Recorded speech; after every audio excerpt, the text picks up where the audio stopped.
आठवडी बाजारालगत असलेल्या शेख इब्राहिम यांच्या घराला गुरुवार दिनांक 12 फेब्रुवारी रोजी सायंकाळी 7 वाजताच्या सुमारास लागलेल्या भीषण आगीत घरात राहणाऱ्या भाडेकरूंपैकी तिघांना होरपळून मृत्यू झाला.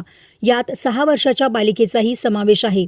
या भीषण आगीत स्वरा प्रभुदास सोळंके वय 6 वर्ष, अनिल उकरडा चव्हाण वय 27 वर्ष व रत्ना उकरडा चव्हाण वय 55 वर्ष हे तिघे आगीत गंभीररित्या भाजले. त्यापैकी स्वरा व अनिल यांचा उपचारापूर्वीच मृत्यू झाला असून रत्ना चव्हाण यांचा अकोला येथील शासकीय वैद्यकीय महाविद्यालयाच्या रुग्णालयात उपचारादरम्यान रात्री उशिरा मृत्यू झाला. स्वरा ही रत्ना चव्हाण यांच्या मुलीची मुलगी असून ती अमरावती जिल्ह्यातील टाकरखेडा संभू येथील रहिवासी आहे. आग लागल्याची माहिती मिळताच ग्रामस्थांनी तत्काळ धाव घेत आगीवर नियंत्रण ठेवण्यासाठी प्रयत्न केले.